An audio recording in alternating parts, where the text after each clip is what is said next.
Welcome to the National Initiative for Cybersecurity Education Competition Subgroup podcast. I'm Dan Manson. It's my pleasure today to have Jake Mihevc. Jake is Dean for the School of Science, Technology, Engineering, and Math at Mohawk Valley Community College. Welcome to the podcast, Jake. Thanks, Dan, and thanks for saying my last name right. Sometimes I get lucky. I've known Jake for several years. We share a passion for students learning cybersecurity through hands-on experiences, especially cybersecurity competitions. And Jake, I know you run a really cool competition that we'll get into, the New York Hackathon. But tell me how you got started. What was your introduction to cybersecurity, and how did that lead to becoming involved with cybersecurity competitions?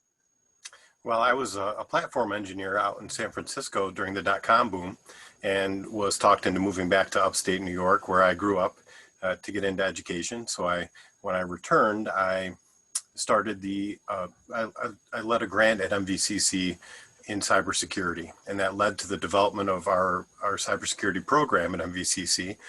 And through that grant process and getting the program started, it became clear that we were going to need something beyond just classroom.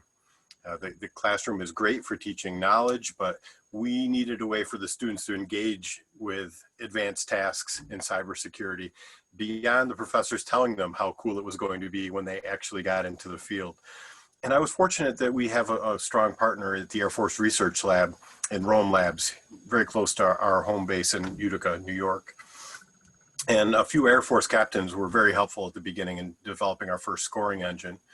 But we built the Central New York Hackathon in 2013. We had our first run with about 30 students. Very little went well. It is always a learning experience. And I think that's why we have had some success, is that we have been open to failure, and our students have understood every time things didn't go well. And so each semester, as we ran this over the last 7 years, we've just incrementally been honest with ourselves about what went well and what did not go well. And we've made some really good progress. And so the Central New York Hackathon, one of our strengths is that we're not tied to any particular institution. I'm from MVCC, and we have some resources from MVCC, but we started off as a collaboration between Utica College, Mohawk Valley Community College, and SUNY Polytechnic, at the time SUNY IT. So this has never been owned by any particular institution. It's the regional cybersecurity education community that's held this event, and we've moved it around to different colleges and had different guest speakers. So it's taken on a life of its own, and there are three co-founders, myself, Dr. Ronnie Bull, and Nick Moranti. And it's no one has been in charge of this thing. It's really taken on a life of its own. I think that's one of the reasons it's done well. It's a great story. I remember my first competition was the Midwest CCDC Regional in 2007. And after the first day, the red team was fired. I won't put into details on why they were fired, but that was the prelude for us starting WRCCDC in 2008. And we had problems every year. But you're right, that's how you grow. You grow by having these problems. It is, and I think that's a decent segue into some of the things we've learned at the hackathon. And number one is our red team professionalism has really, it's been the whole difference. And what has happened is, over the years, students that excelled at the hackathon have moved into local industry, and they've contributed back to the event. And our red team captain is a former hackathon all-star named Brody, and he does a great job of not punishing the students. And it is not about the red team. And in previous iterations, the red team had taken a lot of joy in destroying student systems. And it wasn't the learning experience that we as educators are looking for. There were a few events where I was really cringing. But once we got some former students on the red team, they really understood it. They got it. They knew why we were doing this. And it's now professional to the point that they roll out different vulnerabilities at different times. They try to be fair to everyone. Once it becomes clear that a team is not necessarily going to win, they ease up on them a little bit. They leave breadcrumbs in the systems for students to find, to lead them to the correct answer of how they got in and how to lock them out. And that red team professionalism that we achieved somewhere, I would say around 2016, was really the thing that took us from an event that we as educators thought was engaging, but not necessarily that educational, to something where the students are learning the whole time they're with us. And that red team professionalism is really one of the biggest keys. I agree. We've had the same experience where students who have played over the year, once they graduate, they want to stay connected to the competition, and they end up coming back in various capacities. So let's talk about the value of the competition versus the value of the classroom. I tell students the most we give you in the classroom is 50% of what you need when you go through your college experience. And I give them a list of things that they need to look at outside the classroom. And at the top of the list for me is student clubs. I tell them you really want to take advantage of the student clubs, because a good cyber club can do things that we as faculty can't do. They can stretch you even more than we as faculty do. So we have 3 strong cyber clubs at Cal Poly and Computer Information Systems. And then I say you also want to network. You want to build your network not just with students and with faculty, but with professional associations, and go to camps, and you build your network also through competitions. And then the competitions, I think, give you something closer to experience. When you're in a good competition, it's not that you're taking a class, because a good competition has the same uncertainty and the same problem solving that you have in the real world. What do you think the competition value is for your students? Well, we've had a similar experience. The number one thing is that many of us have been a part of student clubs, whether as students or as faculty members, and you need to have a mission. You need to have something, a reason that you're there, a reason to come there every single week and work with the rest of the club members. At MVCC, we always said the Cyberhawks, our mission was to teach each other hacking tools and eat pizza. And we slowly, now that we have a hackathon every semester, there's a reason to go. You're on a mission. And our Cyberhawks club built a training manual for all the new students that came into the club so they could come up to speed as quickly as possible. And as faculty members, it really drives home, for example, why are you learning how to configure a network interface in Linux and in Windows? It's one thing to do the exercise in class. It's another thing to have your network interface config get blown away and need to build it back up very quickly. And when you see why you have to learn these skills, it makes it easier for them to get better. They also see where they want to be. They see seniors and juniors that have this experience and are team leaders, informal team leaders, and know how to mentor people, and they want to be there. They know what skills they need to work towards. And so it makes the plan in their own head a little bit clearer about, I'm taking networking next semester, and when I leave networking, I want to make sure I know how to do these things at the hackathon. So I think it does a nice job of making those connections. I will say, Dan, we've learned to try to manage the competitive element. And in the past, we just gave out points to the best team. And they got all the gifts and all the awards, and they were the ones that we lauded. But after a while, we said, you know what, their competition affects different students in different ways. And we were concerned that we might be driving some students away by making it very competitive. And so we started awarding the behavior we wanted to see. And we moved away. Yes, we award the best team, but we also have each team give out awards for most valuable teammate and most improved. So there are equal awards for just learning and being helpful to your fellow students. And we learned to do that because we had events where a team would have an elite hacker who would have 3 computer screens and would just be hacking all day long and have 5 or 6 students looking over his shoulder trying to figure out what it was that they were doing. And no one was learning, and the team would do okay because that was an elite technologist on that team. So at one point, for one competition, we said team captains can no longer touch keyboards. And so these technologists that may not have had the best social skills at the time were required to have work through all their teammates. And we saw what we wanted to see there. We saw the more experienced people tutoring and mentoring the new students. And from there on out, we knew what we wanted to see and how to get there. And ever since then, we've had that collaborative environment. I think that's one of the myths of these competitions, that it's not all technical. I was told a long time ago that if you're going to win CCDC, it's not the best player, it's the best team. And learning how to work on a team, learning to work through problems as a team, learning to communicate as a team is critical to the success of in these events. I've also been asked over the years about how do you know if you're ready to participate in one of these competitions? And my answer is, well, you're never going to be ready. That you have to jump in knowing that you're not ready, and that's how you eventually you're going to get comfortable.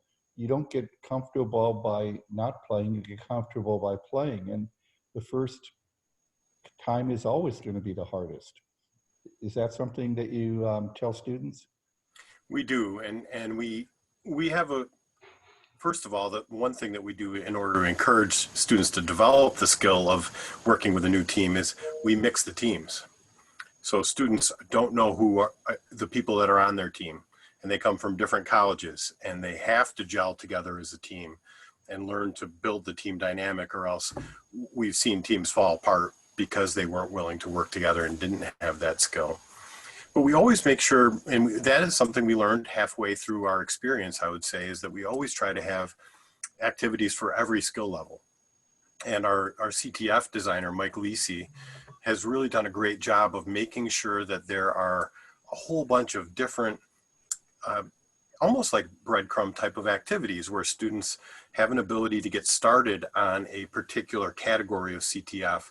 And the first challenge in each category is something that can be done with some hard work and some internet research and some collaboration. And so we do always make sure that there's an entry level work out there for students, and often just monitoring our scoreboard and letting people know that the red team just took down our web service. I mean, there's so much going on at the event that really just watching what's happening can be helpful. So there's always a role for everyone. And I would say that it's usually around someone's third hackathon that they really start to be a strong contributor and really know how to be a good member of the team. And that's why the continuity from semester to semester is so important to our event. What's the age group for participating in the New York Hackathon? What's the grade group? We're mostly a collegiate event, but we also have partners at our local Board of Cooperative Extension program, our CTE program. So we have students that are as young as 10th and 11th grade that come to the event with their teacher and with some strong support. And let me tell you, those students end up being the core of our program at MVCC when they come to us. And when they leave us and go to a 4-year school, they're the core of that program. And getting started as a 10th grader in cyber competitions, by the time you're a senior, you're not going to be looking for a job. People are going to be looking for you. I tell students sometimes, and I hesitate before I tell college students that, but I say college is too late to start. But I really believe that you can start in 6th grade now. You know, there are competitions you can play, such as Cyber Patriot, and for high school you can play NCL. But I believe that you can look at it like you're playing a sport, and you can develop these skills, you can develop this passion way before you go to college. If you carry that into college, you're just so much more ahead. I agree, and it is. There's nothing that gives us more of a sense of pride as a team that runs the hackathon than to see we see these students every semester, and to see a student come in as a freshman with some skills but not that strong, and by the time they're a junior in college, you know, they're ready to be part of our infrastructure team. That kind of growth is something that always gives us a lot of satisfaction as a team. We've been together on this NSA CAE working group, evidencing competency. And the area we've worked together on is, can you map competitions to these competencies? And one of the competencies involves the NICE workforce framework. I know that you've been involved with going through the beginning of a mapping process for the New York Hackathon. Do you think that this is a worthwhile activity to take a competition and look for the competencies that can be demonstrated in the event? I do, and the first indicator that I think that we all received as an education industry is that when CompTIA started building scenarios into Network Plus and Security Plus. And when you saw those scenarios built into those certification exams, that was when the light bulb went off in my head that, okay, this is, if these certification bodies are treating scenario-based exercises as competency validating tools, then we can certainly do it in our event. Obviously, it's a much different environment, but I don't know about you, Dan, but that was the first time that I saw kind of this pathway forward. Mm-hmm. You know, I've always wanted to have, you know, when I was a kid, I collected baseball cards. And I loved looking at the stats on the back of the baseball cards. And I've always wanted to have competitions that could do stats like that. So you could have stats, the same stats an athlete has in their sport. Do you have examples of employers who have said to you, or students that have come back and said to you, you know, when I interviewed, or when I interview a student now and I look at what they do in competitions, I really do think they're doing something similar to experience. Are you starting to see employers that look for competition experience? We are, in fact, one of our closest partners is Assured Information Security in Rome. And many of our best competitors are recruited by AIS. And AIS supported us from the very beginning. And as a dean, there is nothing better than having an industry member design an exercise for our competition based on what they're working on right now in the industry. And so as faculty members, we have the ability to have insight into the industry needs twice a year at our events. And we see what are in these VMs that AIS has designed for students to go up against. And AIS is very generous and they're really good at what they do, but they obviously are recruiting. And so they design these challenges to help them identify the students that might succeed at AIS. And in fact, they designed an entire environment that kind of sat in our environment called Rusted Bunions. And they eventually evolved it into their own challenge that is on their website. And that is a way for, it's a job application. And it's not easy. It is a very challenging experience, but it's possible. I haven't looked at this in a year or two, but at one point on AIS's recruitment website was a direct way to get hired by solving this challenge. And we co-developed that at the hackathon. And that's an indicator of how seriously industry takes it. That is very cool. You started a new grant now, a CAE competitions grant. I think you're going to be working with Cyber Florida and others to kind of build a set of regionals leading to a national CAE competition. Can you talk about that? I would love to. We are thrilled to have this project. And we have worked to make sure that it is a very collaborative project. And the concept is that we will build on the infrastructure that we've built at MVCC and the CNY Hackathon. We have our infrastructure element of our event where the red team builds VMs that have vulnerabilities within them, and our scoring engine monitors services to make sure that they're up. We also have the CTF element of the event. And our concept is to expand our platform and reach out to faculty members, industry partners throughout the country as we launch this project and ask them for content. Show them exactly how we built our VMs and how they plug into our platform. Show them how our CTF elements are designed and how they plug into our platform. And we have a stipend regimen built into our grant so that when we run the Northeast regional competition, those faculty members and their best industry partners can submit to us some challenges that we compensate through stipends that can build it in so that the Northeast region has their own flavor to their event. And so the collaboration is very important as we go forward, because we love the content that we have for the CNY Hackathon, but having been a member of the CAE community for 4 or 5 years now, I know that there's expertise that needs to be a part of this event, and that's why we built the grant the way that we did, so that all of everyone's kind of special sauce can be included in this event as we build it and as we move forward. One of the things I've always wanted to see competitions do is go in the direction of making it spectator friendly. You know, and you can enjoy watching it as much as you are enjoying it if you're actually playing the competition. Is there a chance with this grant you're going to have a live scoreboard and leaderboards and play-by-play so you can interpret the game to those who want to watch?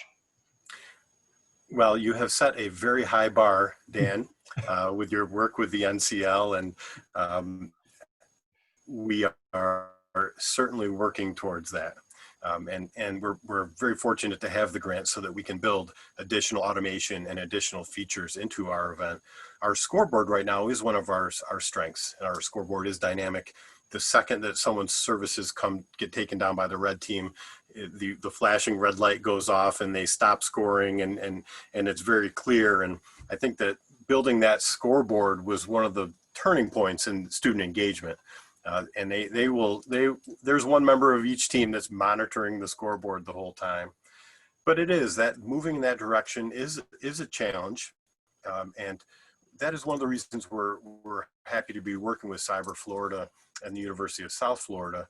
We have a competition committee that includes some gaming companies and some other companies that have made some inroads into how to make this more of a spectator sport. And I know that the finals that USF will be in the lead on we're planning to host those around the Executive Leadership Forum of the CAE program in 2022, April or May.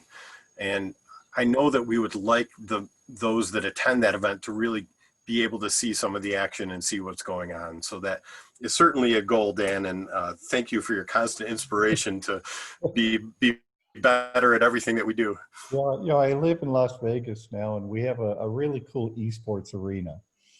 And when I was moving out to Las Vegas, I would tell colleagues at Cal Poly, in 5 years, we're going to have cyber playing on the Strip as entertainment. And actually last year, we did a really, really cool pilot called Wicked Six. And we used the Circadian Project Aries platform. We made it a fundraiser for the Women's Society of Cyber Jutsu. We had over 20 teams compete for the last 6 spots, and they played cyber in an esports arena with an audience and with play-by-play. So I know we can go in that direction. You know, we just have to give ourselves the opportunity to develop. I think what made esports succeed over the years is they just kept putting more and more resources into it. And they made it cooler and cooler and developed the community around it and the casters. I just see that in 5 years, we're going to have casters. We're going to have the play-by-play for a competition that will be as cool as anything a sport has or an esport has. I grew up with sports. I listened to Chick Hearn. I listened to Vince Scully. I'm sure you listened to your favorite sports announcers, and the way they could bring you into the game, the way they could call a game. I would love to see us develop that talent for cyber competitions. That's an interesting thread. I will say one thing that we are good at the Central New York Hackathon is the after game interview.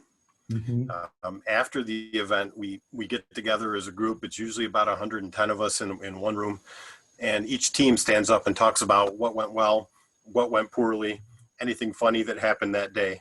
And in that way, they really connect to one another and they learn from each other and they make fun of each other.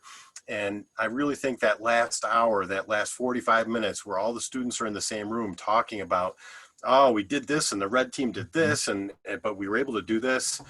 That's when real learning happens. That's when really the light bulb goes off in a lot of students' heads. As we know, we like to think as professors that all they want to hear is from us. But when students are teaching other students, that's when you know real learning is happening. Now imagine if you're doing that a few years from now, but in addition, you're actually showing it. You know, it's like showing game highlights. Yes. But when they talk about something that happened, you could actually have it on the screen. That's a really good idea, Dan, and I'm glad I'm doing this podcast with you. We can capture VM activity through our platform, and it is entirely possible that we could do a capture that and do a walkthrough later. And that's a really good idea. Let me take a note while I'm on this podcast. You have the New York Hackathon coming up next month. Talk about what your plans are for this year's competition. Well, we run the hackathon in the fall and in the spring, one event per semester. We luckily worked. It's always been an in-person event, but luckily through a grant from the NSA, we piloted a completely remote opportunity, and it went pretty well. So we understood how to do remote. It's not quite that same look and feel, but we use Discord as our platform for all of the communication within the event and for student communication. So what we've done is we've expanded the pre-event activities. So students get their teams in Discord a few weeks before the event. They're configuring routers, they're teaching each other how to do certain things. So we've expanded the pre-event element of the competition due to the virtual nature of the environment. And we are always building new VMs and rolling new VMs and new challenges into the event. And our CTF always gets bigger and better. We also have a virtual game environment that was built by Professor James Rice calls it Packet Man, and Packet Man does a number of things on the screen. He lives the scenario of packets on the network, and then the students have to recreate what Packet Man did within the VM in order to get their points. And that has been a focus of ours. That's made some big progress. So we're hoping, we usually get most of our students back. Most students come back each semester. So we're hoping that we have as good a turnout as we did last semester, even though we're virtual and we don't have that everyone in the same room feel. It's still the same awesome event, and students are always really happy to attend. Great. This has been a wonderful conversation. We're going to post the podcast by the end of the week. Can you give us the website for the New York Hackathon so people can check it out? Sure. We are cnyhackathon.org for Central New York, cnyhackathon.org. Putting it up now. Okay. I'll make sure that this gets on the podcast. Jake, it's been a pleasure. I wish you the best with all your endeavors. I think what you're doing is one of the coolest things any faculty can be involved with, and I look forward to working with you in the future. Thank you very much, Dan. It's been great to be here. This has been the National Initiative for Cybersecurity Education Competition Subgroup podcast.